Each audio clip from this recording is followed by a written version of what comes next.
Good morning class. आज Hindi literature chapter 5 कविता फिर क्या होगा उसके बाद का एक्सप्लेन कर रही हूँ। ध्यान से इसको समझिएगा। इसको लिखा है बालकृष्ण राव।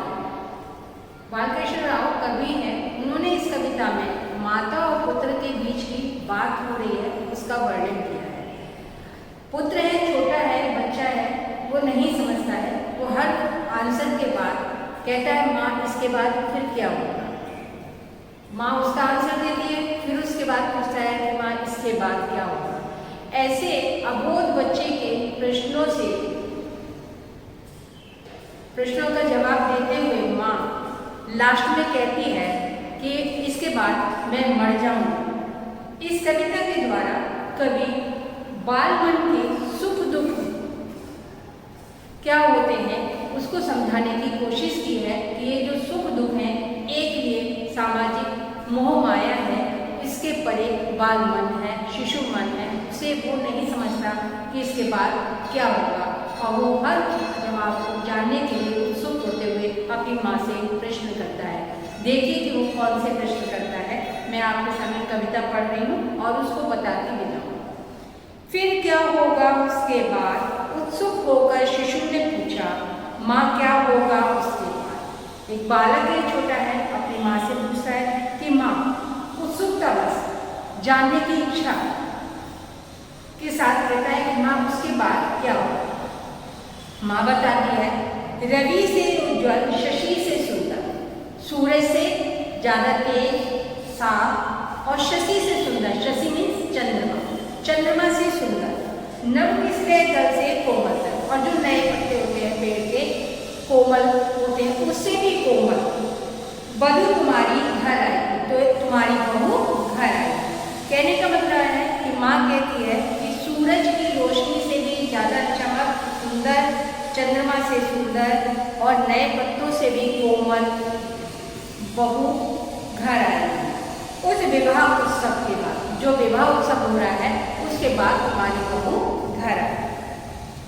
पल भर मुख पर स्मृति रेखा, थोड़ी देर वो बच्चा सोच में पड़ जाता है। पल भर, थोड़ी देर, मुख पर स्मृति, स्मृति मतलब सोच विचार की रेखा उसके माथे पर आ जाती है।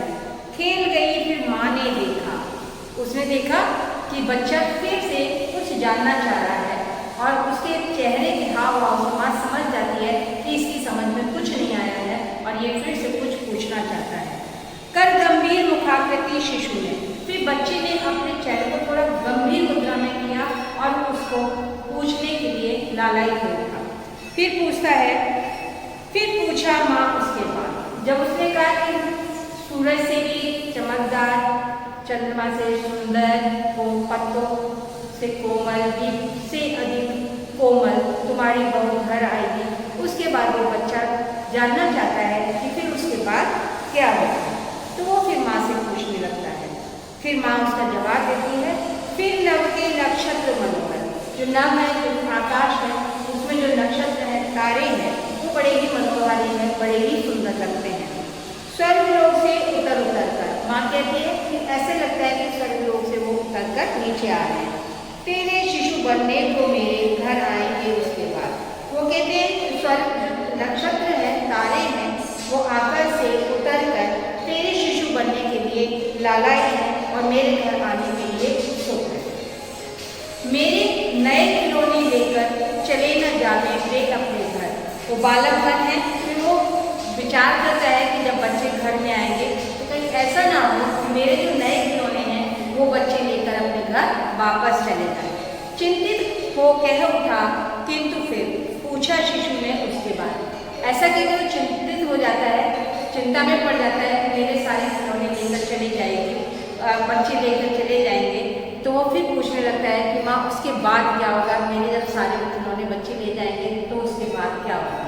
अब माँ उसके प्रश्नों से ऊब चुकी होती है तो वो फिर जवाब देती है। अब माँ का जी ऊब चुका था, उसके प्रश्नों से माँ ऊब चुकी थी, हर्ष शांति में डूब चुका था और इधर प्रसन्न भी हो रही है, खुशी भी हो रही है उसे कि बच्चा है, देखो इसको इतना नहीं पता कि इसके बाद क्या होगा। और फिर से मुझसे क्वेश्चन पूछने लगता है। बोली कि मैं बूढ़ी होकर मर जाऊंगी उसके बाद। तो वो कहती है कि जब तुम्हारी शादी हो जाएगी, बच्चे आ जाएंगे, उसके बाद मैं बूढ़ी होकर मर जाऊंगी। यह सुनकर भर आए लोचन, किंतु पोंछ कर उन्हें उसी क्षण। ऐसा सुनकर कि माँ मर जाएगी, ऐसा सुनकर बच्चा जो है उसकी आंखों में आंसू आ जाते हैं, लेकिन उसी क्षण वो अपने आंसू को पोंछ लेता है और फिर कौतूहलवश, उत्सुकतावश, जानने की इच्छावश फिर से शिशु पूछने लगता है कि माँ उसके बाद क्या होगा। यहाँ पर कवि कहता है कि कवि को बालक ने सिखलाया है सुख दुख है पल भर की माया। यहाँ पर कवि बच्चे को समझाते हुए कहते हैं कि हे बालक, ये जो सुख है और दुख है ये पल भर की माया है, ये ईश्वरीय रूप माया है, ये अनंत का तत्व प्रश्न है, ये अनंत है, इसका तत्व, इसका साथ कोई नहीं जान पाया है। फिर क्या होगा इसके बाद, ये कोई भी नहीं जान पाया इसके बाद क्या होगा। ऐसा कवि ने आपके सामने कविता में कहा। कविता अच्छे से इसको ध्यान पूर्वक पढ़िएगा, आपको हर शब्द का अर्थ